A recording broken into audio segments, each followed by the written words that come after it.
Welcome, everyone, to a conversation with Cyclopes. I'm here with Cyclopes, the manager of the Winners Archive, content creator extraordinaire, tournament organizer for the Discord, and all around Canadian Highlander enthusiast. Welcome. Thanks for having me here.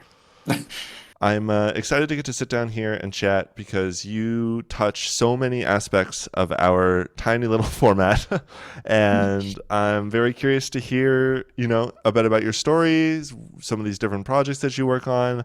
So let's kick it off. Let's get some of that Cyclops lore. Jump back a little bit. What got you into Magic? Where did this sort of enjoyment of this crazy game come from?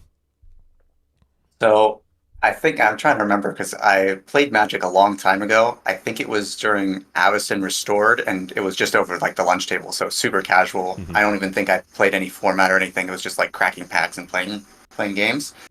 And I took a break from Magic for a while and came back with Duels of the Planeswalkers. I don't know if you ever played any of that. The video game? Yeah, yeah, like the video game. Yeah, it Yeah, was like I remember. I 2012 or remember the video something. game. Yeah, yeah. I played a lot of that for a while, and then like I didn't really have any uh, like in-person people to play it with, so Hmm. I sort of stopped playing Magic for a while. And then during college, a lot of my roommates were like had heard about Magic, and they're like, "Oh, I want to get into it." And I'm like, I seem to remember having cards, so I went back to my house and dug out all my old like commons and stuff, and there was Nice. things like Control Magic Mono Blue deck and Right. all this sort of stuff, and not very good stuff, very low powered. And Well, we kitchen played. table. Yeah, yeah, we played Kitchen Table for a while, and then everybody. This was like 2019, so it was like the big Commander craze, and so we got sort of into Commander for a while, Hmm. and that's kind of what I played for a long time. I eventually, after graduating and moving on, I found a CDH group because I decided I liked playing powerful Magic Yep. rather than just playing with the Yep. casual stuff. I'm with you Yeah, there. yeah, yeah. So I really liked CDH, and it was pretty good, but I sort of didn't like the multiplayer aspect. It's kind of funny because everybody else was trying to, do Turbo Nas stuff, and I was the stacks player, and Hmm. that's like it was always a little frustrating being like, okay, we're just gonna play chill, and then someone would chain a vapor your guy, and you're like, okay, that's fine, but you just open it up for the next person. Hmm. Good job. Little So of the old I king making. definitely, yeah, a little bit of the old king making, and so I definitely was looking for something that wasn't CDH. Um, and I actually kind of got into Canadian Highlander when I went to an MH2 pre-release, and there was just some other person there who was randomly looking for Canadian Highlander players, and I was like, well, I remember watching Canadian Highlander on LR and thought it was super cool, and that's kind of how I started the whole Canadian Highlander journey. It was just a random meeting of somebody at a MH2 pre-release. Wow, that's a. I mean, I'm right with you on the CEDH to Canadian Highlander pipeline. When was MH2? Was that 2019, 20 oh god, 2021? what is time? Yeah. 2021. Was it post pandemic or Maybe. pre-pandemic? It was post-pandemic. Yeah, probably MH2. 2021. Yeah, so like a billion years ago, really. Um, Yeah, yeah. that's sweet. Yeah, no, I'm also very familiar with CDH. That was my origin story, and I discovered Canadian Highlander was like being able to play all those cool fun cards in CDH, and then more cool fun cards as well. So was there Yeah. was there something specific about Canadian Highlander? Like you played it a couple times with the person at the shop, I assume, and then was there like a specific deck that got you into the format? Well, I mean, what really got me into the format, I'd always kind of wanted to try it because I loved watching the old loading ready run streams. Hmm. And what really drew me to it was like it's 1v1, but because of the 100 card singleton, like you could kind of brew anything. And so I brewed some really bad decks when I first started. Yep. I Yep. did I mean, again, this was like coming right off of MH2, so I built like Black Red Madness because I was like, I'd just been drafting so much MH2. I was like, oh, Madness is sweet. Hmm. There was like a game objects, like all the flicker with the food and clues and stuff. And I Yep. was like, oh, I'm Yep. going to build like a teamer deck with Urza and Tolarian Academy because where else am I going to get to play Tolarian Academy? And my win condition was making a bunch of clues and then eating them with ATOGs. It was not a good deck. I mean, it but sounds sweet. yeah, Did you please tell me you built a deck with Hogak in it? uh, I don't remember if I built a deck with Hogak. I Hmm. don't think so. I at the time, like, so another thing that really I liked about both CDH and Canadian Highlander is the just the like openness to playing with proxies, because Yeah. I still am a not a very financially wealthy person. Yep. Yep. So I was playing with black and white proxies for a while. So just to give you an idea of how cheap I was. Yeah, I mean, color ink is expensive, man. In this dude, who can afford color ink in this economy? It's outrageous. Yeah, well, unfortunately I have upgraded to paper to colored proxies, There we so go. There we that's go. definitely much better both for myself and my opponents. Yeah, moving up in the world from black and white to printing in color. Well, maybe someday you'll buy one whole real Magic card. Well, I do have real Magic cards, Yeah, I know. but I know. it's, I have I think, like I said, I started around AVR. I have one Cavern of Souls from back then. I have no idea Nice. how I got it, and but I mean, you might have yeah, opened it from Cavern a of Souls. pack. That was an option back in the day. Yeah, I'm pretty sure that's what I did, Nice. and it's one of the more expensive cards I have. I think that and a Chromox from Double Masters. So you're not? Would you say you're much more of a player than a collector?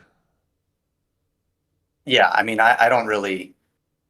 I like Magic because I like playing Magic. I don't necessarily like it for collecting cards. Like, I Hmm. get the appeal of collecting cards, but I'm much more interested in jamming games than I am in, uh, getting the newest shiny upgrade. Yeah.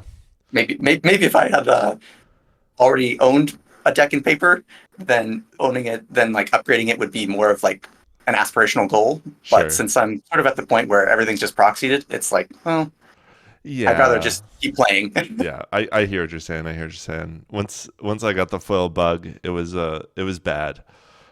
So I would Yeah, highly recommend not getting interested in collecting Magic. It is not a good. It is much cheaper to play Magic the Gathering than it is to collect Magic the Gathering. So yeah. I will say I do appreciate whenever I play in paper, and I play with people who have real Magic cards. I'm like, wow, those dual lands, those original dual lands, hmm and they all the foil brain freezes and stuff. I'm like, wow, hmm Magic cards look so good. they do. That's the problem. Is they just look so good, and you're like, well, what's another $40 here or there, and then all of a sudden you're $6,000 in the hole, and you're going, oh no, what have I done? Yeah, yeah. I've tried to restrain myself. It's good. It's good. So, speaking of sort of playing Magic, would you say that do you enjoy playing decks? Do you more enjoy brewing decks? A little bit of both. Where do you think not, obviously brewing and playing are not dichotomies. And like, do you enjoy more like the polishing process? How do you enjoy, getting involved in the decks themselves and the playing of them? I'm definitely more of a brewer. I've been told that I have deck ADHD. I jump around from decks all the time. And really, it's not because I don't like decks. I do like quite a lot of decks. My problem is that I keep having new ideas that I want to try, and there's Hmm. only so much time in the year. It's true. It's um, true. yeah, I appreciate the people who are can just take one deck and really hone it to a razor edge, make it really, really good. But I have too many ideas. I don't have time for that. Yeah, totally. I have the opposite problem where every time I think about playing or brewing another deck, I'm like, yeah, but that's time taken away from getting better at Time Vault. And like, I don't have time to play Yeah, all these other decks. I'm too busy trying to make Time Vault really, really good. yeah, yeah, and I've definitely done that with some decks, but not to the degree that you have, or someone like Impulse who's Sure. put like thousands of games on a single deck. Yeah, well, we're a little too focused, you might say. I mean, there's the thing about Canadian Highlander is there's so much space for both because we don't Yeah, have that many pilots who take individual decks to that level. And the right. format is so open for brewing that there's always something new to be tinkering with. Yeah, yeah. There's so much to be tinkering with because of the variance. Like, Hmm. you're going to have decks that are maybe not fully optimized, but they can still perform. Um, Especially if you're leveraging concepts or ideas that work really well within a metagame. Hmm. There's like a lot of decks that are, I don't know, I guess like you would call them like a rogue brew in like another format, that you can pilot to really good success even if it's not fully polished. So, what types of decks, when you're looking at all these different options, what are the ones that tickle your brain the most that you end up finding yourself coming back to over and over again? So I do like playing pretty much everything, but I definitely gravitate towards aggro decks and combo decks. I love fast mana. I I mean, mean, yeah, yeah, you who don't doesn't? have to. You're a CDH player, like Mana Crypt, Soul Ring, Yeah, Mana Vault. Let's go. yeah. It's like yeah, Ancient Tomb, Mana Yep. Crypt, etc. Yep. I like just playing things way ahead of curve or trying to win the game really fast. hmm I like making my opponents answer what I'm doing rather than answering things. Although I've definitely enjoyed a reactive deck once in a while. Every now and then, as a little treat, you'll play a little bit of blue. Otherwise, it's just slam the red creatures and turn them sideways. Yeah. I mean, one of my favorite decks. I mean, this is going back to like the beginning of my Canlander career. Was I played that Black Red Madness deck, hmm and it sort of evolved into just Black Red Midrange, and that's like I guess one of my pet decks that I keep coming back to, but it's definitely not one that I play super often because it's not the best deck. It's not really Sure. that good. I was playing against even it was yesterday actually at the Portlander Weekly in the finals. I was playing against a black red Rakdos sort of mid ranger animator deck. I mean, the deck was sweet. Deck has legs. It took a game off me, and it put me game three. It came down. I had one life left, and I got there. But yeah, it's Yeah, I mean, there's just so many cool things you can do in all the different color combinations that it's like it's hard for me to want to pull myself and keep to only one or two colors when I feel like, well, or I could add this green and play this card and then add blue and play this card also, and all of a sudden I end up with this 4 and 5 color sprawling mess every time. yeah. I mean, and that's what you just described is like a fascinating example of how awesome this format is. Is that when I say black red, it could be black red aggro, it could be black red midrange, it could be hmm black red reanimator. There's like it's not like in a lot of other formats where a certain color combination basically gives you one, maybe two decks. You can play everything. It's true. It's absolutely true. Are there specific colors that you find yourself gravitating towards, or is it more styles of decks? It's probably more styles of decks, although I do really like black. You're gonna pry my hand attack from my cold dead hands. And FBI, open up. Thoughtseize. yeah. I used to be it used to be allowed to complain about black being bad in Canlander, but then they printed Op Agent and Orcish Bowmasters, and I can't do that anymore. What are your thoughts on Dothy Voidwalker? Is that a good black card? Well, yeah, I think it's pretty good. It's pretty hard to play in decks that aren't like Yeah, heavily dedicated to it, though. it's true. It's true. I think that's like cycle of asymmetrical hate of very, very powerful effects that just like really change the game in your favor. It's so interesting how different they are in terms of influence in this format versus other formats. Because like in Hmm. CDH, when you have three opponents, opposition agent's particularly effective. But in this format, like Yeah, half the decks opposition agent does close to nothing, but other ones it's just like absolutely crippling. for sure. Yeah. Sometimes it's just a 3/2 flash thing that you're hoping will trade with something that TNT plays. Yeah, exactly, exactly. So one of the projects here, one of the things that you've poured a lot of time into is the Winners Archive. And when I first got involved in Canadian Highlander back in late 2022, I'm pretty sure the first decks I pulled came from the Winners Archive. Does that seem right? Like when did you start the whole Winners Archive thing? Yeah, that sounds about right. Near the end of like 2022, sort of like a lot of people on the Discord, a lot of the grinders were like, yeah, we don't really have any data. Like everything we have is just sort of based off of vibes. And honestly, like there was not really a lot of um, like discussion between various metas. Like obviously YJ, people knew about YJ. People sort of knew about Discord, but people didn't really talk to each other. And then there's like a Mhm, bunch of isolated metas, and we're like, well, we should start getting data so like we kind of know what the good decks are. mhm, Um, and another Discord user, Symbolman, had the same idea that I did of starting the archive, and he actually started it first. And I was like, "Hey, can I join in on this? Because I want to help maintain it because I think it would be really cool." And over time, just because I was more active, I ended up sort of taking over. mhm, And I really wanted it also because this is sort of tying back to my experience with CDH. The CDH has like a decklist database, which is mhm. sweet. And obviously, we kind of had our own database, but it's not the same level of robustness. And I think that like giving people ideas of decks that were actually winning, like the actual construction, not the base list, but the little tweaks that people were making, Right. was something I really wanted to showcase. And so that's kind of when we started up, was near the end of 2022. So yeah, that sounds about right. Getting the first list from the archive in 2022. That's crazy. So this is a project now that's coming up on its sort of second year. How do you think it's sort of changed over time? Well, when it first started, it was pretty much just the Discord weeklies and then some of the asyncs. And also, it was really at the height of the reign of Impulse, so it was like 90% Just Guy. Yeah, Oh, that guy. there was like a period of I think like 3 months where it was like the entire page. Like if you go to the profile page, it was just pictures of Comet. It was very frustrating, and honestly, it was a little frustrating at that point because the archive felt kind of redundant. It was like, okay, well, what do we need to actually? What are we actually showcasing if all we're showing is that Just Impulse wins yeah, everything? 8 Jeskai lists with 3 cards different across all 8 lists, just week after Yeah. week. Yeah, but over time, we started getting more and more different, like local metagames that were submitting their lists, Mhm. and I think it's really cool because it's sort of grown into this central repository of lists from a whole bunch of different metas across. I guess it's mostly across the U.S. Um, and it's just really cool because it's like it's very easy to get stuck in sort of like an echo chamber if you're in your own local meta or Mhm. especially on the Discord where it's like, okay, this deck is the best, this deck is the best. But then it's like, well, actually, if we look at the 4 different metagames that sent in these lists, they're all winning with completely different stuff than we're winning here on the Discord or Yep. they're winning in YJ.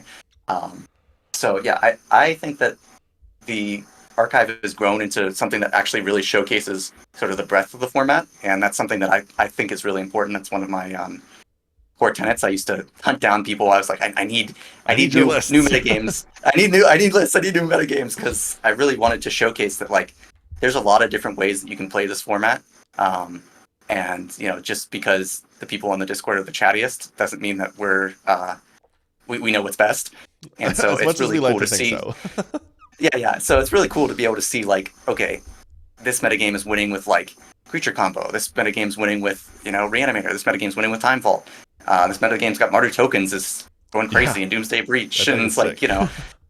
yeah. So it's just like I think it's really cool to be able to see like, hey, we've got one way of thinking about it. They've got other people thinking about it. We're playing the same format. Look at all the different things you can do in it.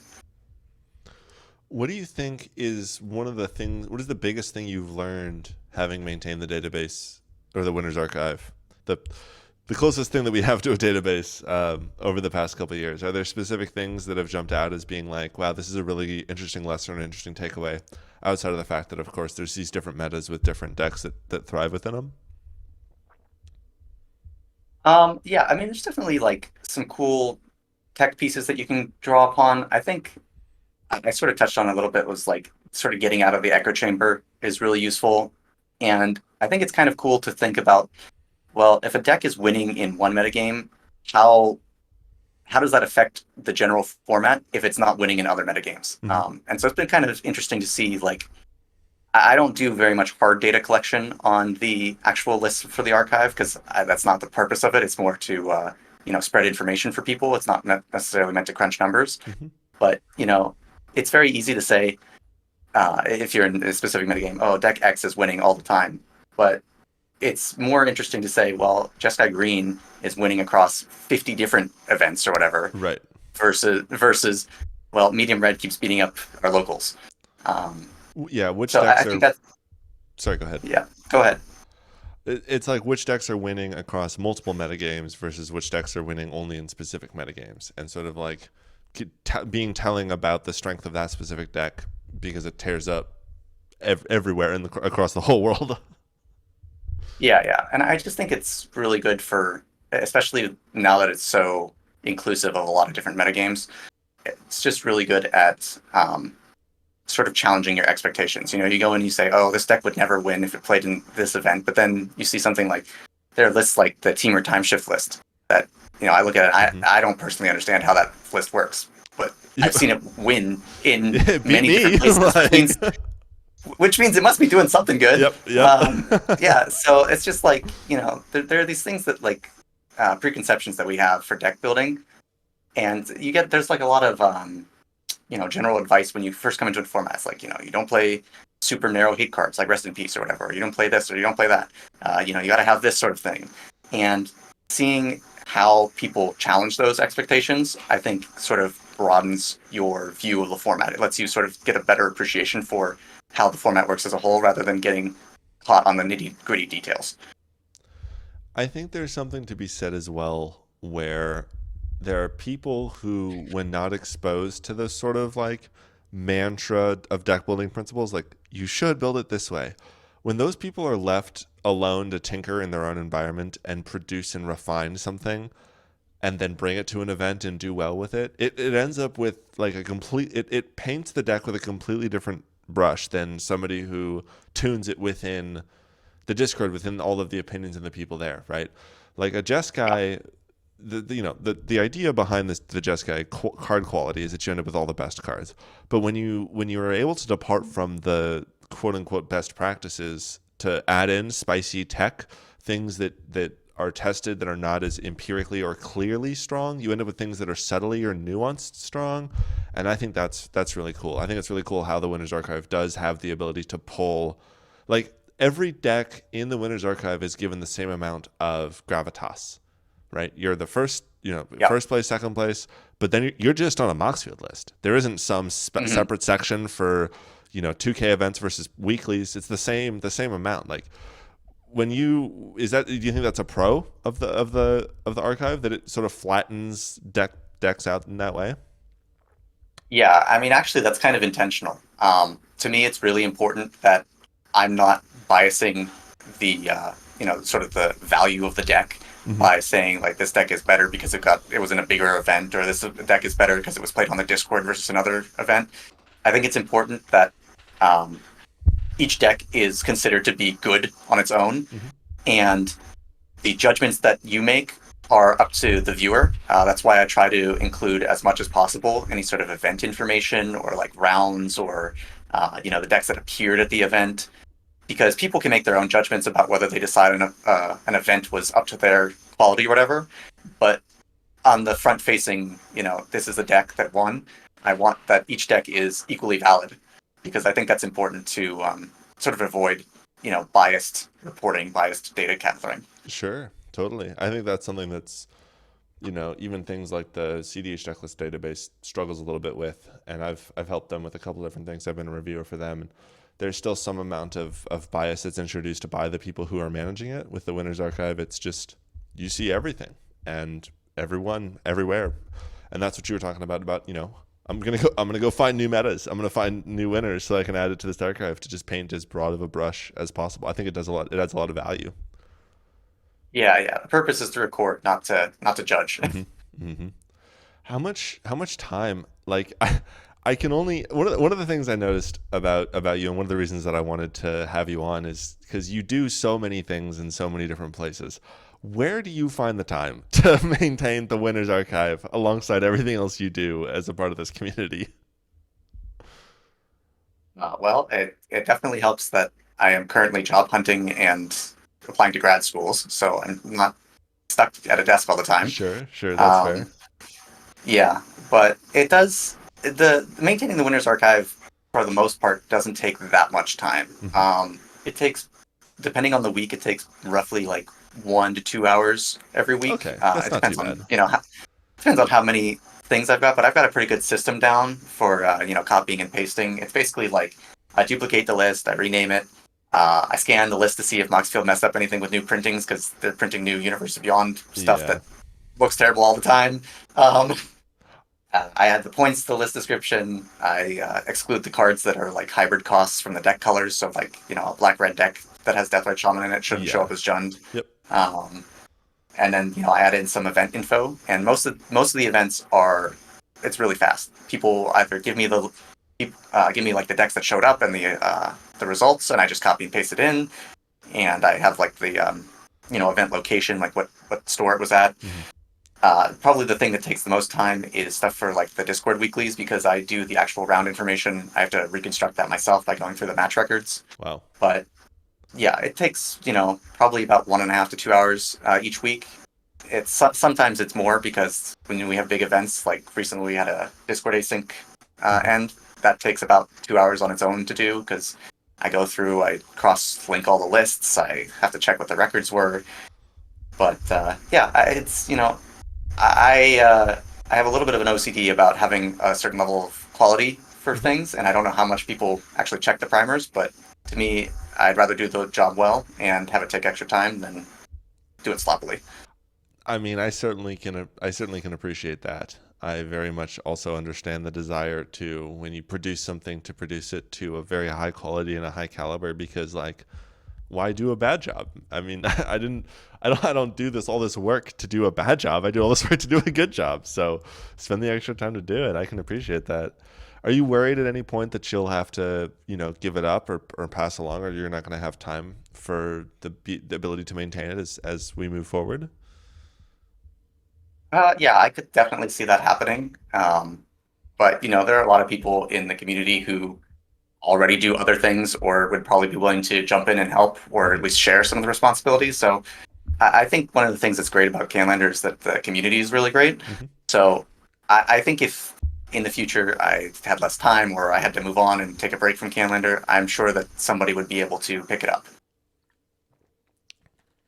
Well, I certainly would hope so, because you keep taking on more and more responsibilities and doing more and more things.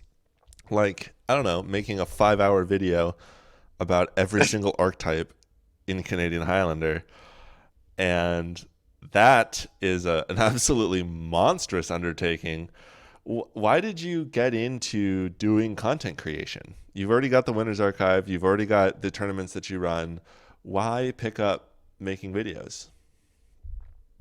So one of the favorite things that I had coming into this format was watching the old North 100 podcasts. Hmm. Not the set reviews, like the things that actually talked about theory or metagames and that sort of stuff.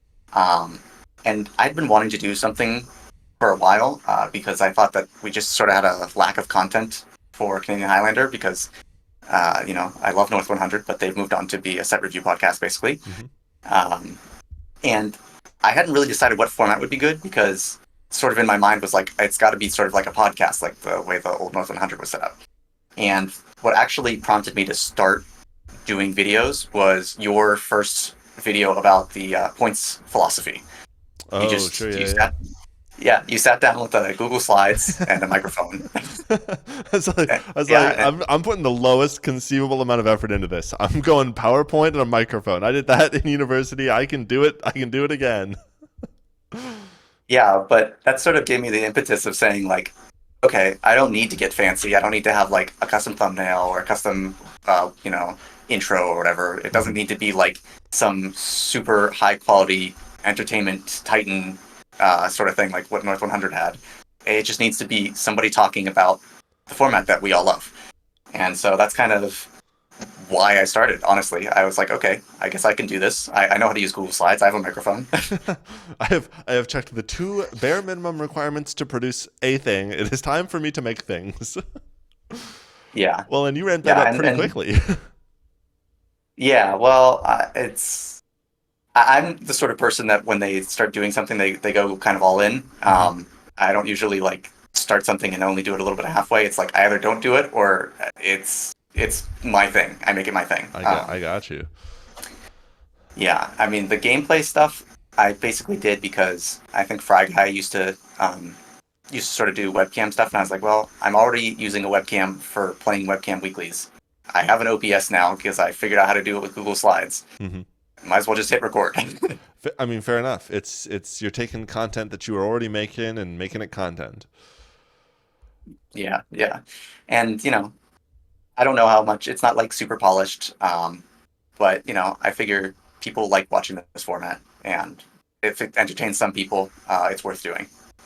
And I think it's also, as content creators, it's for us in a way as well. Like, I enjoy getting a chance to share my thoughts or my experiences or my time with the world in some way. And, even if only a few people watch it, I'm glad that those few people got something out of it because they chose to sit down and watch the video.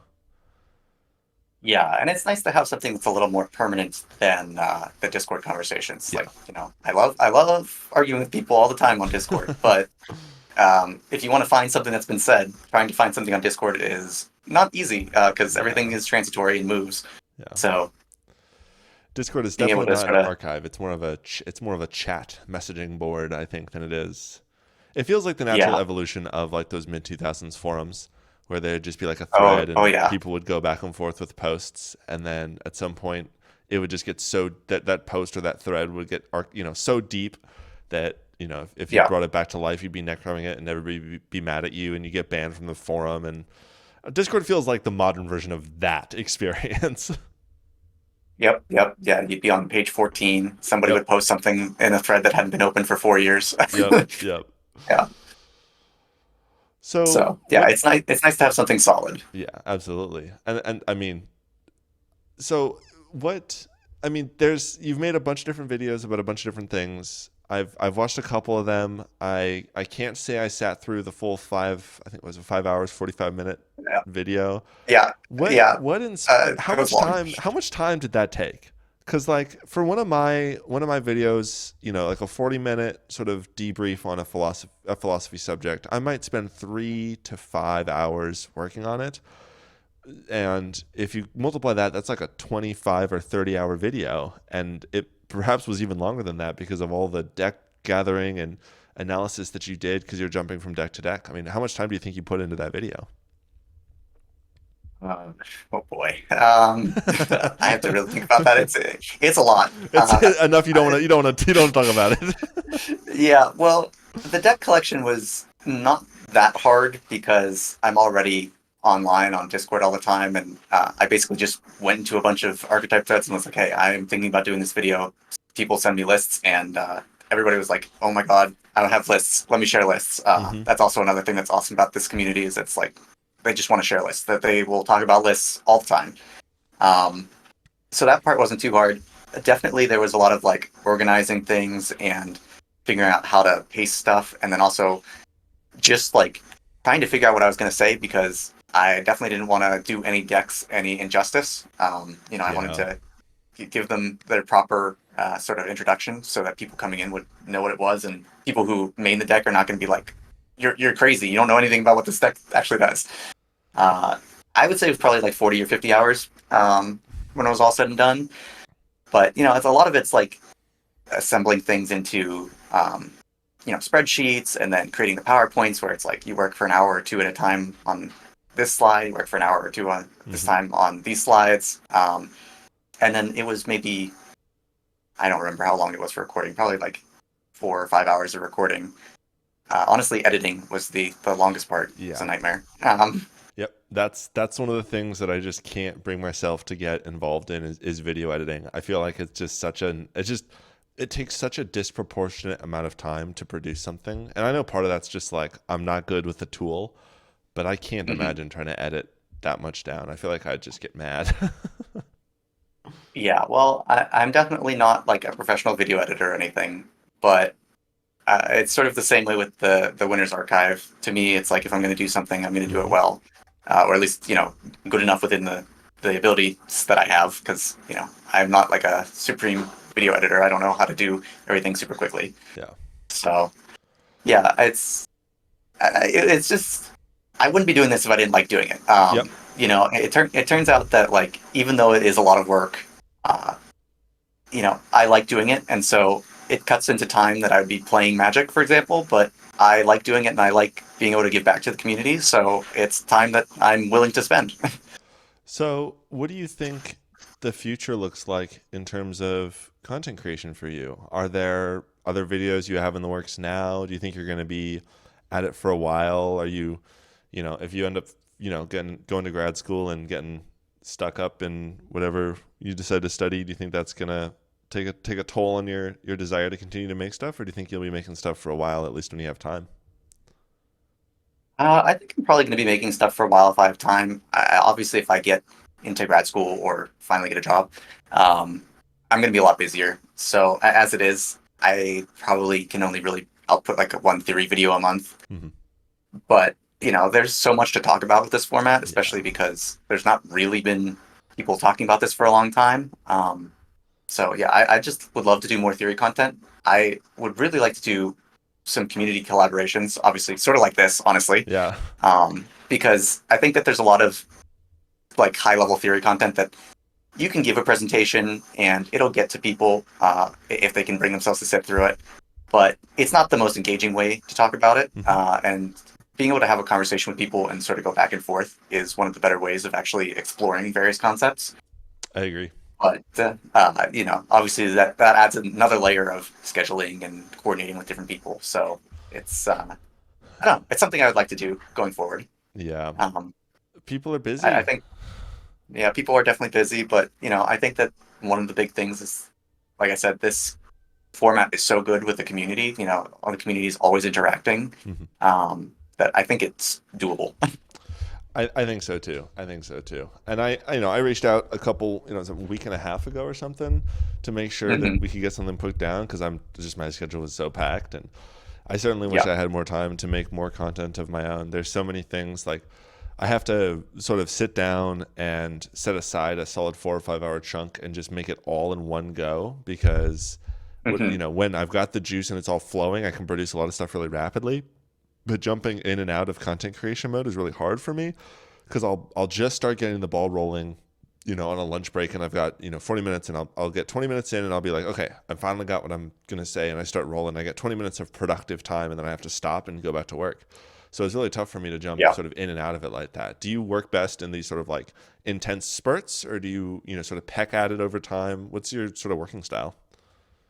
It's definitely, I like doing things in intense spurts if I can, Hmm. but sometimes it's just not possible, especially with the scope of a project like that. Yeah, Introduction to archetypes, it's you can't do that all in one sitting. yeah. So it's just sort of over time. I mean, like my recent combo basics video, I had the idea like 6 weeks in advance, Hmm. and then started working on it like 3 or 4 weeks in advance, and it just took that long because I don't know. I sat down, I did like an hour of work, and then I just wasn't motivated enough to finish it all at once, and it just sort of dragged on.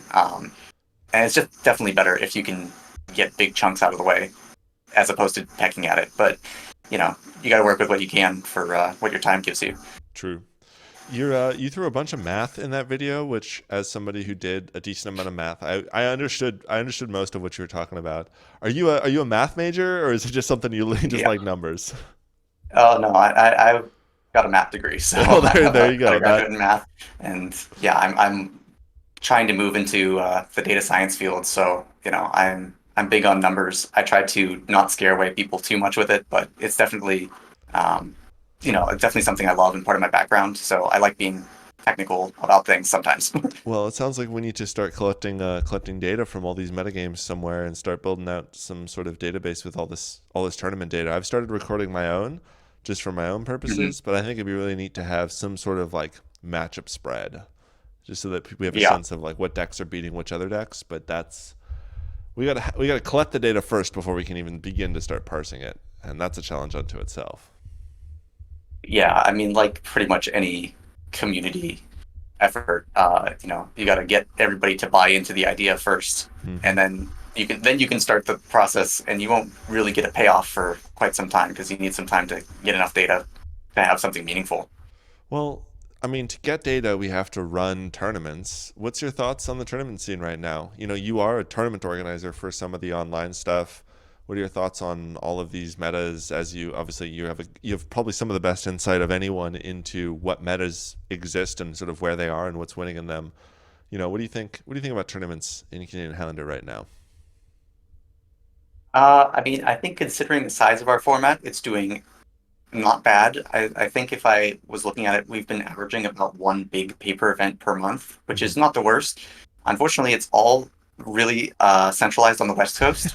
Yeah, I know that's good for you West Coast people, but for someone like me on the yeah. East Coast, even if we ignored the whole proxy problem, spending $1,000 on a flight to go play Magic is it sounds like a fun time, but it's not financially responsible. Yeah, it's not viable.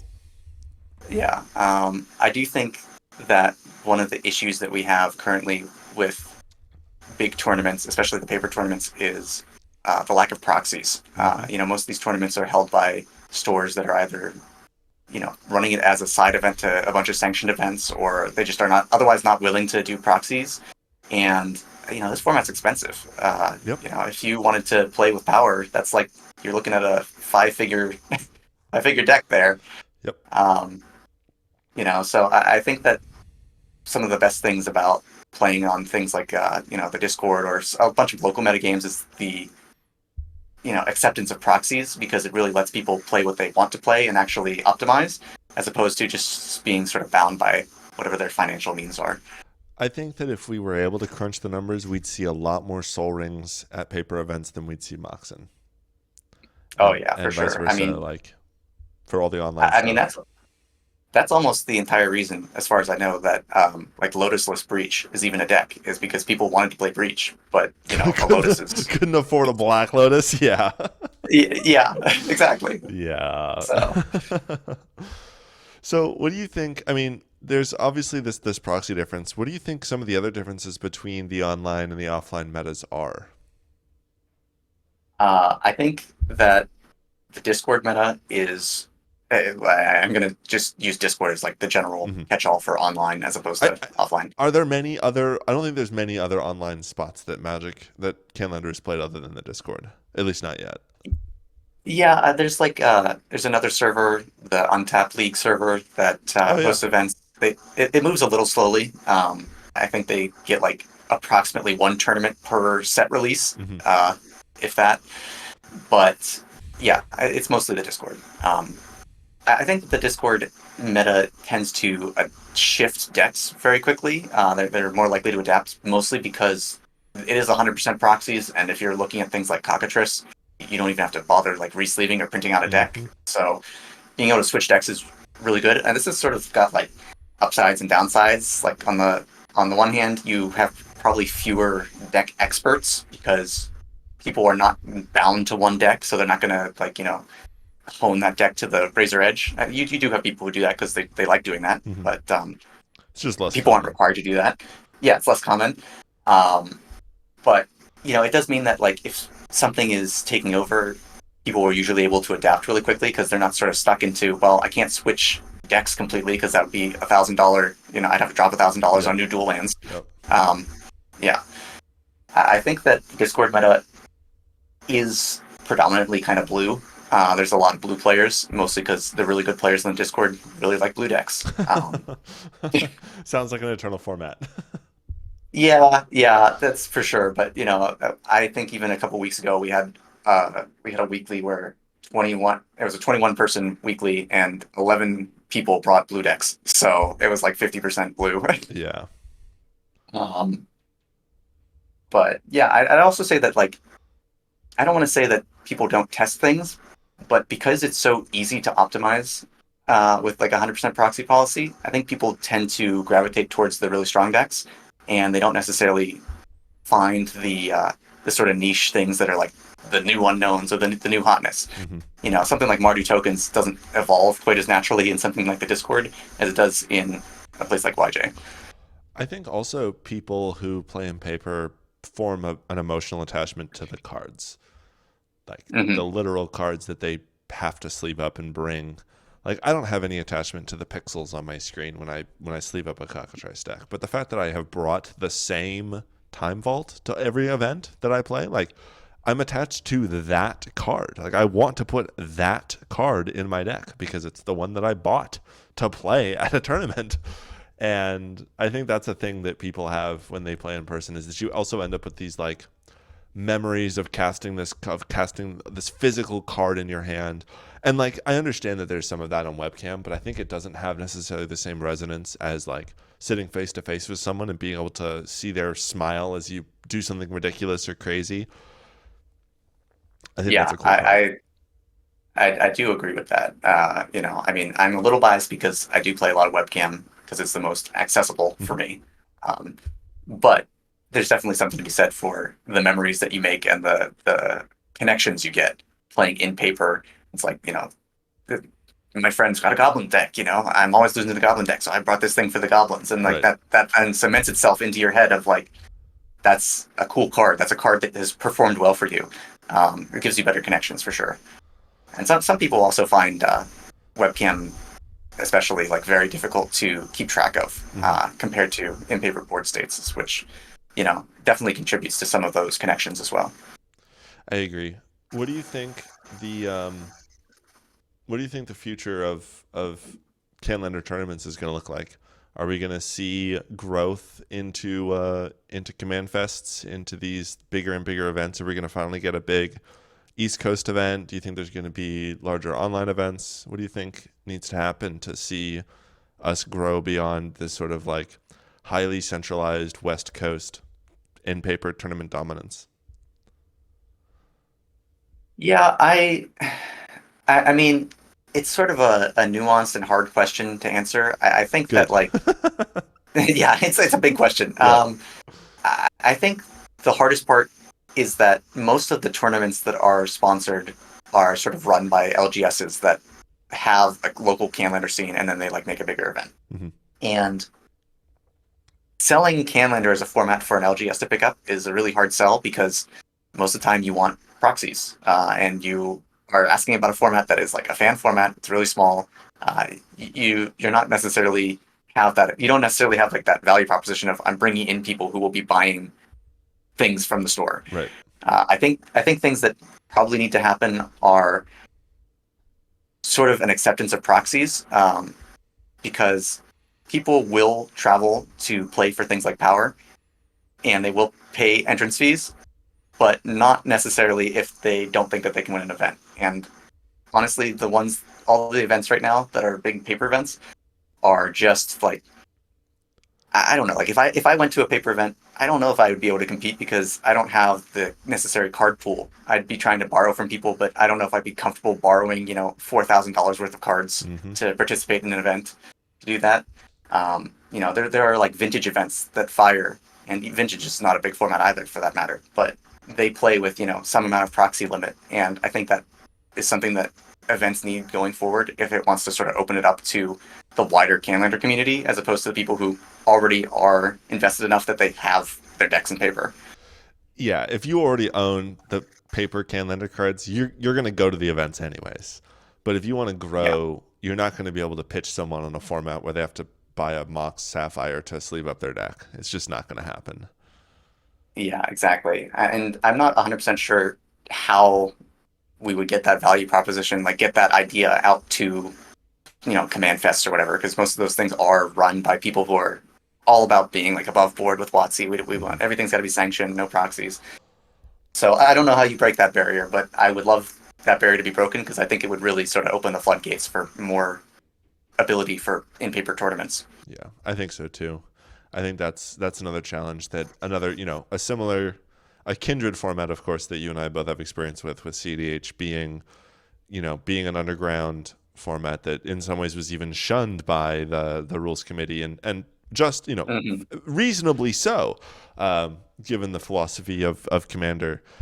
They, Yeah. that format had to grow, and it was so aggressive in its proxy policy that when WotC, I mean, I don't know if you saw the news, but just recently, one of the CDH groups out of Portugal, whom I actually worked with a couple of years back, they've grown to the point where Hmm. WotC reached out and was like, "Hey, we want to help you guys. We want to run an event, but we want to provide prize support, but it has to be no proxies." And they were like, "No, thanks. We're good. We don't need your help," which is Yeah. just in that like the absolute audacity to be a tournament organizer and be like, "No thanks, we don't need you, WotC. We're doing just fine by ourselves." Is Yeah. That's one pretty sweet. incredible to me, but also it's sort of a testament to how in the blood of CDH proxy friendly happens to be, right? We want to play the player, not the Hmm. wallet, and I think that's Yeah. something Canlander needs to be a little bit more adoptive or put a little bit more emphasis on. I think. Yeah. And I think that like I guess another way that it could grow is more online tournaments. Hmm. Currently the Discord runs like asyncs and all that stuff, but it's pretty low stakes. There's a little bit of reward, but it's not like it's not the NYSE open for vintage that you're Right. playing for every piece of power and then four guys cradles or whatever for Mishra's work or for bazaars or whatever. Right. Um, and there's always sort of the difficulty. I'm not. I've only sort of been on the edge of the CDH scene in terms of tournaments, but you always sort of run into the problem of like, okay, well, if you're running an online event, how do you make sure that people aren't incentivized to cheat and that sort of thing? Yeah. So it's sort of a mixed bag. I think Canlander, because it's meant to be an in-paper format, it was sort of built from the ground up as an in-paper format that's 1v1. It's there's more of a preference for paper tournaments. Mhm. So I think that's probably the more likely way for it to grow, but I'd love for more online tournaments as well. I think that would be a cool way to expand the format. One of the things that I think is really interesting thinking about proxies and about different types of proxy policies, are you familiar with the Australian Highlanders point Yeah, bonus? yeah, yeah. You get an extra point if you play nothing on the reserve list. Yeah. What are your thoughts on that? I think that's kind of dumb. Okay, I agree, Well, but please uh, elaborate. Please elaborate. yeah, it's just like there are a lot of random cards that happen to be on the reserve list that are not actually that much money. I mean, obviously most of them are, but some of them aren't, and you're just like, so if I'm just gonna like leave that card off to get an extra point, or I'm just gonna play RDW and I didn't play reserve list cards anyway, so Right. lucky me. Um, I think incentivizing optimization of decks around monetary values as opposed to deck building skill or format health is it just seems I don't know how to say it. I don't know what the best way to say this is. It just seems not logical to me. I'd use the term Yeah, short-sighted because yeah, I think Australian Highlander is a very successful paper format and it's a very successful hmm sanctioned format, but it limits you, right? You are yeah, bound by the restriction now of yes, it solves some problems, but in the long run it creates new ones. And I think that's something that Canadian Highlander gets to avoid by not trying to implement a policy like that. We need to push for full proxy acceptance because there is no other viable way for a long run successful Canadian Highlander format to exist. Just as CDH had to push for full long run proxy friendliness, I think Australian Highlanders are a little short sighted with that specific rule. yeah. And I think that the format, like Canadian Highlander, has done a pretty good job of nothing on the points list is really pointed because of it being expensive. It's not like a Yeah. barrier to entry points. It's this card is powerful. Black Lotus is 7 points because Black Lotus is a messed up magic card, Yeah. not because Black Lotus is $40,000 or whatever. Yeah. Hey, you can buy an unlimited Black Lotus for like $9,000-$10,000. Hmm. What a deal. What a deal! What a steal! One of the things that I wanted to pick your brain on, because as we've gone over, you're in so many different parts of this. One of the things you mentioned wanting to speak a little bit more on, and obviously the thing I tend to speak the most on when I get online and spit words into the ears of the people who are stupid enough to listen to me speak, is format philosophy. Do you think we're in a good spot right now? Well, that's kind of a loaded question. I've Yeah. definitely gotten a lot more. I've gotten a lot more verbal about my opinions on the format philosophy since starting to do content. Mhm. It's just because I think it's sort of in the back of my head of like I want to be informing people, which means that I think I should be have stances on where the format is, as opposed to being sort of like, oh yeah, I'll just go along with whatever. Um, I think that on the one hand, there are not really any decks in the format that are so dominant that it's like we have to bring this down. We have to point it right away. Um, you know, most like there's sort of three best decks in the format at the moment, in my opinion. There's one aggro deck, which is Cruel Monsters. There's one control deck, which is Jeskai Green, and there's sort of one hybrid combo deck, which is Time Vault. I know you like that one, A little bit. I've but been I've been known. I've heard, maybe I've played that deck once or twice, yeah, just a few just times. a few times. So by a lot of metrics, this is like a pretty healthy format. The format is sort of I don't want to say dominated, but it's sort of governed by fair decks, which is usually a good sign. Um, but I personally think that stuff like combo is having a hard time. I know some people have done okay with some tempo decks, but tempo's having a hard time. Even creature combo. It's important when you're looking at a meta not only to see what's winning, but also to see what's absent. Hmm. What are your canaries that have died off that are no longer able to be played? And some of that is really inevitable. Power creep with cards is going to push certain archetypes out of the format. But you know, I think that stuff like pure combo is not doing that well, and that's mostly because the fair decks are really good. When Hmm. you play a combo deck, sometimes a new combo card accidentally gets through R&D like Underworld Breach and does disastrous things. But most of the time, combo decks don't really get new cards. Yeah. They'll maybe get like tiny little upgrades, but overall, combo decks, once they've solidified on like a solid, 100 or 120 cards, some flex slots, they don't really change. And fair decks are just getting more powerful all the time. Um, Yeah. so I think that like sort of my concern about combo, like pure combo, not doing so well. Like obviously, Time Vault's doing pretty well because you got a backup plan of just beating them with constructs. But I don't actually think this is necessarily due to combo being overregulated. I think combo is actually regulated pretty well, except for maybe Flash, which got sort of emergency sent into the Shadow Realm. But it's sort of due to Emergency like banish. yeah, sort of underregulation of fair decks. Like fair decks have been getting better all the time, but proportionately there have not been that many fair points increases.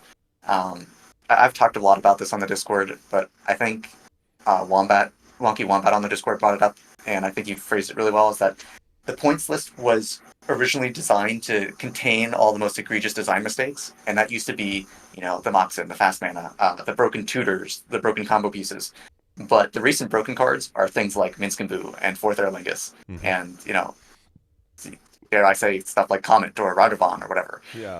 Or There are Urza these Saga. fair Like, there's so many. Urza's, We can keep yeah, Urza's listing Saga. cards that fall into this category. Like, Yeah. So there's been a lot of like fair cards, and I think that again, I don't think the format is unhealthy, but I think that the current upper echelon of fair decks, the Jeskai Greens of the world, the Gruul Monsters of the world, are so good. They push out the ability for people to brew and experiment with new combo decks, even new fair decks that are not necessarily tuned, because those decks are so good at what they do. They sort of just squash everything else. mm-hmm. And one of my favorite things about Canadian Highlander, because we've sort of talked about this, is that I love brewing. Like, to me, it's a brewer's paradise. And in recent times, I've been feeling like brewing is not something that you want to be doing. You want to be, grinding and honing your favorite deck. You don't want to be trying to introduce something new, because the fair decks are just going to eat you alive. It's so hard to want to sleeve up a deck if I know I have to play against Jeskai. Like, Yeah. why do I want to build Blue-White Stoneblade if I'm just going to get ripped to shreds by Flame Slashes and Ops? Like, it's really challenging for me as somebody who I like brewing. I like playing new decks. I like trying to find new things or things people haven't thought of before. But when you have such hyper efficient and like well tuned meta decks that don't play to like, I think it would be cool if Jeskai had some sort of like synergy it was trying to build, and to some extent playing the delve pointed spells is like a synergy where you're like, yeah, I want to play cantrips because they pay to my graveyard. And even a deck like Slushy, I have more of an appreciation for, because it's like, yeah, you're churning through your deck because you're also going to slam a breach at some point, and all of that is going to become fuel. But when it's just cantripping for the sake of making sure you hit the correct land drops in the correct order or have the right piece of interaction or the right counterspell, like, that doesn't. I appreciate it from a skill and a gameplay perspective, but I don't appreciate it from a cool. I can't wait to sleeve up Blue-White Stoneblade and then get trounced. Yeah. I mean, especially with all the cantrips lend themselves to more consistency. So it's like, well, if I'm building something that's not as consistent, mm-hmm. am I going to beat the deck that's known for consistency? Probably Right. not. Yeah. So this is a loaded question as well, but I like the loaded questions. If you had to pick Yep. some set of cards to point up, what are the ones that you think would make the greatest impact in addressing the problem that we have? And there's always a range here, because we could name like the 3 best ones or the 15 best ones, and certainly Mm-hmm. the correct 3 is somewhere within that 15. But we're not going to point all 15. That would just be playing Australian Highlander, and I think Right. they might be a little bit further on that side of the spectrum than what our format's trying to do. Yeah. So I think cards that I would want to point up. So I have like, I don't know, I guess like 3-ish tiers. Like tier 1, I'd want Minsk and Boo and Ancient Tomb to be points. Minsk and Boo is just sort of it's just an absurd card. It usually wins the game in one turn cycle because it hits you for 4, and then it either hits you for 4 and then throws you for 4 and they draw 4, which is usually game over, or it hits you for another 7, which is 11 damage total, which is usually game over. Yeah. Um, Trample haste. so Yeah. It's just it ends games so quickly, and can fit in such a variety of decks. Like obviously, Minskaboo is really strong when it's powered out on turn two by Land Dork Ancient Tomb, Mhm. but it's also really strong when the control deck plays it on turn six with four counter spells in their hand. um, so I think Minskaboo is like one of the premier threats, and honestly, it's kind of like fourth Aerlingus. Maybe not quite the same level of egregiousness, but it's close. Well, the only And then difference between Minskaboo and Fourth is that Fourth was being played in combo decks, and Minskaboo yeah, isn't yet being played in combo decks. But you might want to. It might be a good idea. yeah. I mean, it's not being played in combo decks, but I will tell you that people have definitely considered sleeving it up in things like Paradox Academy, which Yep. is insane to me. Yep. Yeah, and then Ancient Tomb, like fast mana is so broken. We already know this lesson from Moxen and Black Lotus and everything else, but Ancient Tomb feels like the most free roll, Mhm. unpointed fast mana ever. There maybe was a point in time where taking 6 to 8 damage off your Ancient Tomb was just game over. Like you couldn't afford that life loss. But usually, if you've taken 6 to 8 damage off of your Ancient Tomb, that means you've cast a lot more spells than your opponent, which usually means you're winning the game. Yeah, and such a like, especially, and I think this is most apparent at like how much more powerful a 2R or a 2 green, like a spell that costs 2 generic and 1 mana of any color is way more Mm-hmm. powerful now than it was 4 years ago. Like just empirically, that like subsection of Yeah, cards, like the permanents have so many words. I can't yeah, like it just every set they're gonna print another 2x spell that is turn two castable off Ancient Doom that's just going to absolutely obliterate you if you don't read it. Like, yeah. It's very funny when you read new cards and you're like, all right, this is two in a red. It's got a keyword, maybe two, and it has another paragraph and a half of text. I don't know if it's good enough. It's yeah. like, yeah, How did this 3 mana 3/3 with first strike, haste, and menace become unplayable? Well, it's because it doesn't have an activated ability when it ETBs or a triggered ability when it attacks. Like, yeah. just absolutely ridiculous. Yeah, and like modern card design is only pushing to make Ancient Tomb even better. Hmm. It's just like it seems like all card design has gone into everything's got to be pip light. You can splash everything. It's all accelerated with colorless mana. Yeah, bring back the Unreal So Dreams casting costs. yeah, exactly. I definitely think that like aggro. It's not that you need to put aggro, like a damper on aggro, but there's definitely been like a preference for the soul mana stompy decks over the triple mox or the Hmm. God forbid, the triple green, let's cast my Steel Leaf Champion off of Black Lotus Right. type decks. And it also helps that Ancient Tomb going up would hit, some of the other decks that people often complain about, things like Time Vault or Paradox Academy. I don't think it would kill those decks, but it's Not at definitely all. something that they'd have to consider. I think that's one of the things I really like about Ancient Tomb is that it creates a 1 point choice. It's a Yep. really good card to make a conscious choice to include in your deck.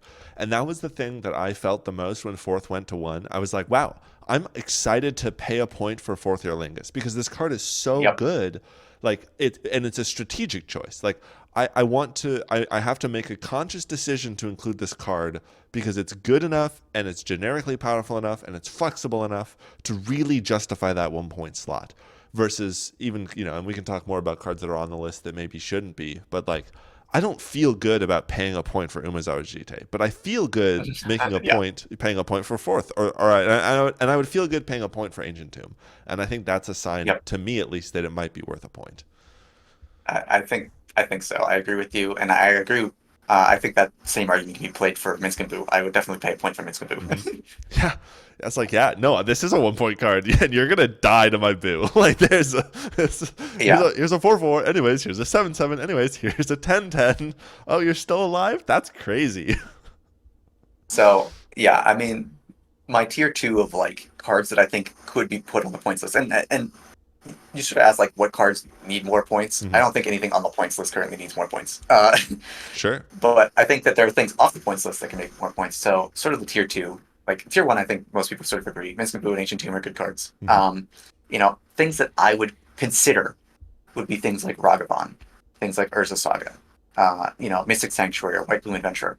These are cards that are like not as immediately obvious that they always win the game, but honestly, when is the last time somebody has played a Ragavan on turn one and you didn't answer it in the first turn and you won that game? Like, that card just snowballs out of control. Urza Saga is like a powerful tool for Time Vault and even a lot of fair decks to fight against blue. And even though I rag on blue was saying, oh, it's too good, Urza Saga is also quite good. I don't know if it's point worthy yet, but it's so easy to include. Why wouldn't you? White Plume Adventurer, like, yes, you just kill the White Plume Adventurer and take the initiative, but the existence of a 3-mana initiative creature puts so much pressure on what types of decks are allowed to exist in the format. The decks that need to exist in the format are things that can kill a White Plume Adventurer and take back the initiative if it's introduced as early as turn 1 or 2. Right. And that's just not really something you have to worry about for the 4-mana ones, because the 4-mana ones are unlikely to come that early. But the 2-mana one can, or the 3-mana one can. Yeah. And like Mystic Sanctuary, I don't know. I picked that one because I think one of my main concerns now is the sustainability of the points list. There's sort of a limit to how much you can add points to big pointed cards like Recall or Lotus plus Breach or whatever. Because, what are you going to do? Put Recall to 9, and then if it's too good, you're going to put Recall to 10? Like, that's just not very interesting from a deck building perspective. And I think it's more interesting to say, well, what if we what if we make people decide what they want? Do they want a Recall deck that has more threats, or do they want a Recall deck that can rebuy Recall better? I'm not saying that any of these four, the Mystic Sanctuary, the White Plume, there's a Saga, the Ragavan, they need to go up. But I think they're interesting things to think about in terms of, the future of the format. I think each of those has something interesting to discuss that relates to something we've already talked about. Like, Ragavan is combos like worst nightmare. If I see a Ragavan on turn 1, I think my chances of winning the game go down measurably, because I don't have creatures to block Ragavan. And like, yes, of course, like if you play a bunch of lightning bolts, you answer the Ragavan, life goes on. But I absolutely agree that like of cards that are sort of subtly influential, Ragavan does a really good job at dunking on combo decks. And like, what is Breach Storm going to do about a Ragavan? Well, it's just going to take 2 every turn while their opponent accumulates card advantage and mana advantage. Like, it's ridiculous when unanswered, and the fact that you can't answer it doesn't necessarily mean that it's not ridiculously strong. Yeah, it's subtly really good against fair decks too, because it turns out most fair decks are really good at beating themselves. Fair decks tend to run removal for their own threats. They run up threats for their own threats. The blue decks, if you're in a blue mirror and you have a turn 1 Ragavan, it turns out your opponent also plays cantrips, so getting cantrips off Ragavan's good. Yep. Yeah. The Urza Saga White Plume, what was the fourth one? Mystic Sanctuary. Okay. So with Urza Saga, I think it's exactly the same thing that you're talking about with Urza Sanctuary, or Mystic Sanctuary, where we could Time Vault to 8 if Time Vault becomes a problem. But it's more interesting to say Urza Saga to 1, because it's going to put point pressure on the Time Vault deck, because like the Tolarian, like in Time Vault, of course, specifically, which is as the deck I play, Urza Saga is the reason you can justify all the land tutors. Like, it's Tolarian Academy is the one you pay the point for, but Urza Saga, the fact that you get both of those as options is why I play 5 different ways to find lands in my deck. Like, just land tutor, like Search for Glory. That card is only playable because it finds Urza Saga and Tolarian Academy and the One Ring. You take any one of those 3 away, that card gets a lot worse. And yeah, if Time Vault keeps winning too much, we can go Time Vault to 8, but then you just drop the Tainted Pact and life goes on. But you throw Ancient Tomb to 1, you throw Urza Saga to 1, and now you have some choices. The most explosive Time Vault hands are now kept a little bit more in check. The most powerful grind plan is now kept a little bit more in check. And it creates more of those nuanced deck building decisions that I think a Mystic Sanctuary to 1 would also have. I think it's a very interesting way to approach the format, and I think that like it would be really cool to have a little bit more deck building choices when you have a couple more 1-point cards to choose between. And I think that you're really striking the head with those picks there. Yeah, I mean, even for like a not artifact deck, Urza Saga is often included in decks because it's really good either in breaking fair board states, or it's good against blue because it's not a spell. Well, it's kind of interesting if you're saying I'm triple monks. What am I going to put in my last point? Am I going to pick, Fourth Air Lingus because it's super good? Am I going to pick Tainted Pact? Am I going to pick Urza Saga because I want a better blue matchup? It's a card that, is worth considering for being on the points list, even if it's not objectively like needs to be on the points list right now. Yeah, it's not by itself so egregiously powerful that it needs to be a point, but it's what it does in the context of other pointed cards that I think makes it an interesting discussion. Yeah, and then I don't know if you want to talk more about it. I have like a tier three, and these are the things that are Yes, like please hit me. I would not put on the points list anytime soon, but they're things I've been thinking about. So one of the tier threes is Entomb. This sees play almost entirely in Reanimator. It's very rare that you see Entomb elsewhere, but Entomb is like the most broken card in Reanimator. Yeah. And really, if you look at it in the context of other tutors, it is a completely messed up tutor. It's instant speed, 1 mana, gets the thing exactly where you want it to yes. be. So if you for some reason wanted to hit Reanimator, I think that's like an interesting way to do it rather than trying to fiddle around with other points. Hit the thing that they want most in their deck, and it doesn't affect most of the format.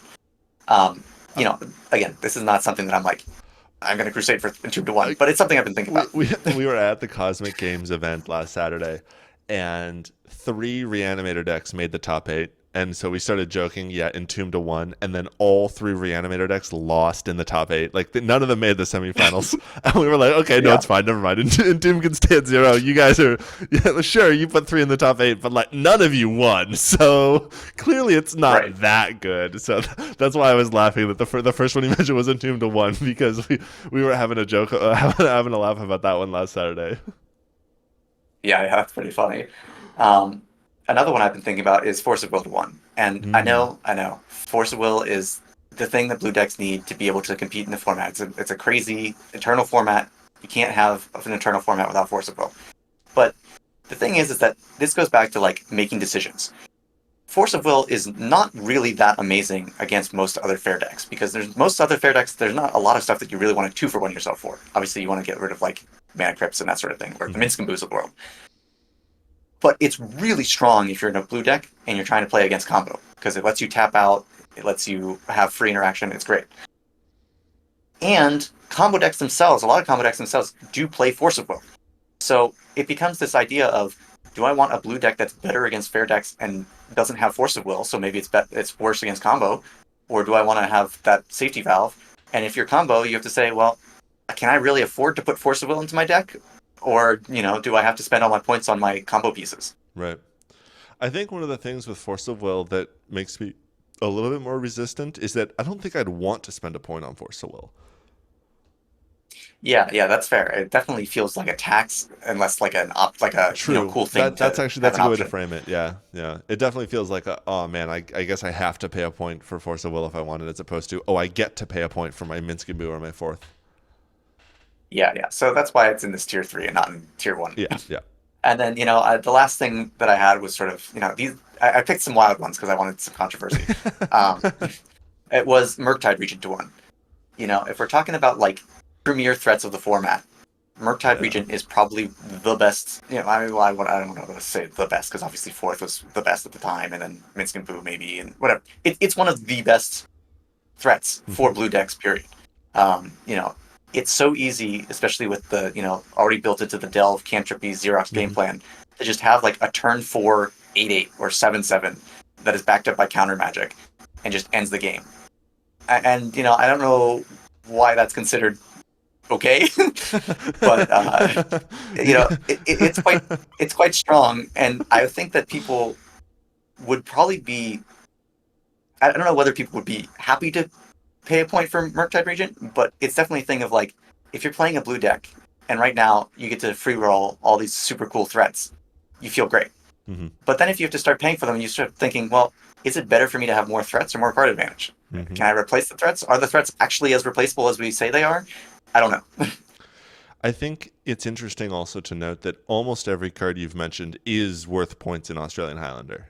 So like when you do swing the pendulum all the way towards, point everything, Force is a point, Murktide is a point, like 4th is a point, like White Plume is a point, Saga is a point, like all of these cards, they just pointed Reanimate. Like they in their last points up list, like they pointed Reanimate because they're very quick to move on stuff, and Reanimate decks were getting very strong. So like they point a lot of Oh, stuff, which gives us kind of an interesting perspective and a lens with which to look through stuff. When we start talking about Murktide, that they've been there for a while. They're already aware that a 2-mana 8/8 with flying is a ridiculous thing, and like I don't know. I was playing yeah. when I was playing at Cosmic. My first round loss was to Jack playing Spearmint, and both of the games I lost, it was him deploying a 4/4 Murktide for 2 mana and then just killing me with it over the next 5 turns, and just held up counter magic until I died. Like 2 mana 4/4 with flying was enough. That was enough to win the game. Turns out that it's still above rate. It's still way above right. Oh my god! Like, Yeah, yeah. So, again, this is not like I'm going to hear all the blue players already saying, "Why are you on such a crusade against blue?" This is just things to like think about yeah, because yeah. I don't think it's reasonable to put more points on Ancestral Recall. In fact, I already think that 8 points is too much for Ancestral Yeah, Recall. I agree. It's not Um, fun to and, pay 8 points for Ancestral Recall. yeah, and so I think that there needs to be other options to be considered, and Hmm. winning threats is an option. Certainly is. Well, as we start winding down towards the end of our discussion here, are there any decks that you're looking forward to playing with, experimenting with, things you think, if they could get 1 or 2 more extra points off the list, would be really fun to play? Anything like that if you had your dream and there's anything you could really sort of start brewing on with an extra point or two, what would it be? Oh man, decks I could start brewing on. I mean, I brew so many decks that this is like impossible to answer. Um, I definitely have been thinking about creature combo, and I know some people have been doing pretty well with creature combo. Mhm. I don't really know that you can help that with points, so I guess we'll avoid that one for now. Sure, sure. um, We'll just time walk to 5 and then play Synchro yeah, Walk. That's creature combo. yeah, exactly. I don't know. I'd like to see like Thassa's Oracle go down a little bit, Hmm. and maybe Flash because there's some cool decks. Like I know people are like, oh, Flash and Arena Rector for Omniscience is not that interesting, but like, you know, it is something you can do, but it's also something you don't want to do because you don't want to pay 7 points for Flash. Yeah, the Um, fair you know, flash is not 7 points worth of card. you know, there's I've had it in my head for a long time like this idea of like a creature combo Thassa's Oracle deck where the reason why you play creatures is so that you can use Gaia's Cradle for all your green tutors like Finale and stuff to go get Hmm. Thassa's Oracle and Spellseeker. But it's just like really not that interesting if you have to pay 7 points for Thassa's Oracle. Yeah, Um, and 2 points for Spellseeker, and then 1 point and for two Tin points for Impact, and now Spellseeker. you're done. That's congrats. And yeah, That's all of your points. now you're done. I mean, there's all kinds of like interesting things with like Food Chain that haven't really gotten the light of day just because it's like, I don't know, you feel like you're paying points for all these different tutors and then you're just doing something that loses to Jeskai anyway. It's Right, like, I don't know. right. Um, yeah, I mean, I think there's definitely interesting things like what if Black Lotus went down? Would it be interesting to play some sort of, hyper aggressive aggro strategy that's using Black Lotus and, Mana Vault and Hmm. Moxen or whatever, to do something crazy? I don't know. I think that the points list is actually pretty healthy right now, and I'm not sure that there are cards that go down that inspire new brews, but I think there are cards that go down that lessen the pressure on how good your brews have to be in order to test them. Sure, that makes sense.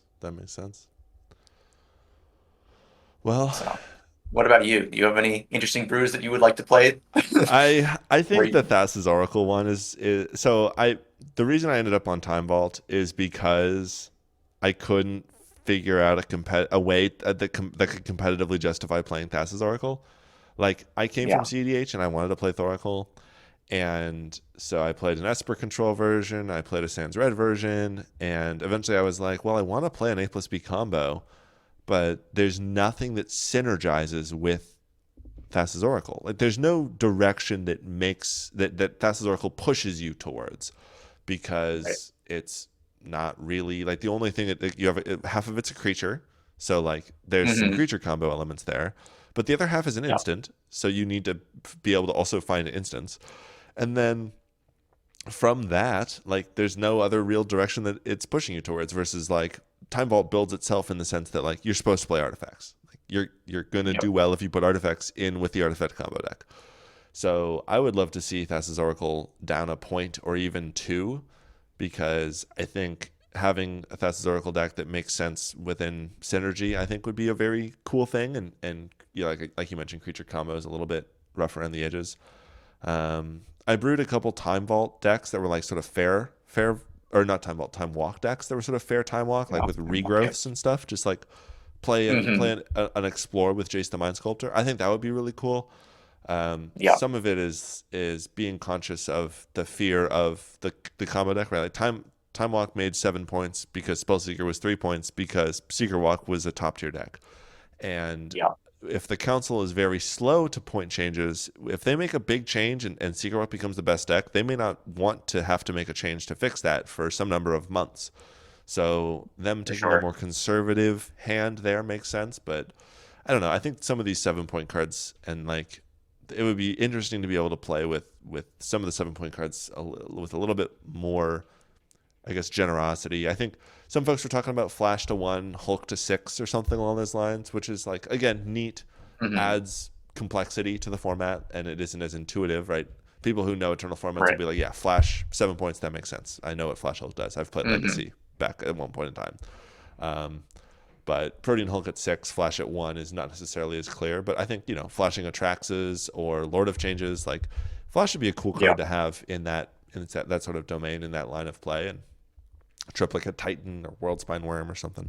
I don't know. Cube Right. decks, Right. right? Things that are viable in cube that don't get moved or can't really get ported to Canlander are decks that I think would be cool to have, and that's certainly one of them. Yeah, we've definitely, Canlander used to be described as vintage cube constructed, and I think we've lost a little bit of that, mostly because of power creep. Hmm. But there are cube things you can assemble in cube, and then if you tried to play them here, you'd be like, that's probably not a good idea. Yeah, I'd love to play like Twin. That would be a really cool deck to play. Hmm. That deck's trash. Yeah. Like you're not going to play blue red modern Twin in Canadian Highlander. It's just not going to happen. But that's just Yeah, I think. there's only so many Pestermites. Yeah, I think the interesting thing about all the points that we were talking about with like Flash or Thoracle is it kind of goes back to what we are talking about. Is it's just more interesting when you have more decisions with your point Hmm. spread. You know, if you've got Thoracle at 5, you're like, okay, what other 5 points can I get to use? When Thoracle's at 7, you're like, well, I'm kind of stuck at 3 points. That's not a lot of points to And use. and one of them has to It's be not. It's Tana yeah, packed. Like yeah, you yeah. have And one two of them has to be points. tainted packed, and you're like, well, I'm not excited to brew with this because my choices are so limited. Yeah. Yeah. Yeah, we have to Yeah, strike the careful balance. I think the conservative pointing strategy is wise. I think the council is very wise for how slow and methodical they are with the points changes. One of the I agree. downsides is that, of course, there are some things that take time, and I think when the format is in a good place like it is right now, being gentle and taking a more cautious hand is good. And in the same breath, I think it would be cool to have recall back down to 6 and 4 of the best blue cards pointed up to 1 so that those Jeskai players actually have something to think about and some brewing to do as opposed to, well, I guess I put Treasure Cruise, Ancestral Recall, and Mystical Tutor in my deck. All right, cool. Next. Yeah, yeah. I mean, basically, right now it's mostly like ancestral recall, treasure cruise. What's the one point that you want to go with Right. it? Is it a fourth? Is it a mystical? Do you want to play Terminus or not, really, is the question that you're asking. Yeah. Well, So is there anything else that you want to chat about before we close down this episode? no, no. I think that's been pretty good. Been going for quite a while. I think we covered quite a lot of topics. Got So a lot of range. I know when I was writing down show notes, I was like, I think this like 3/4 of a page. Like we're both talkers. It'll be all right. We'll have stuff to chat about, and I think we succeeded at that. You want to go ahead and plug the stuff you do, and where can people find you? okay, well, you can find me at Cyclopes 8 Highlander. I'm pretty sure that's what I named it to. That's the YouTube channel. And I'm basically only on the Discord. I don't really do social media very much. So if you want to talk to me, just talk to me on the Discord. I'm around all the time. All you have to do is ping me. Wonderful, wonderful. Well, to all of our listeners who have decided to sit down and enjoy this wonderful conversation, huge thanks to Cyclops for coming on and having this chat with me. I greatly appreciate your time and your wisdom and all of the work you do for this community. I look forward to sitting down with you, next year and revisiting the year of Canlander that we had before us. There's some pretty cool stuff I think coming up soon for us, and I'm excited to see how this format continues to grow. And with that positive message, I'm gonna sign off. Thanks for listening, and have a good one. Thanks for having me. See ya.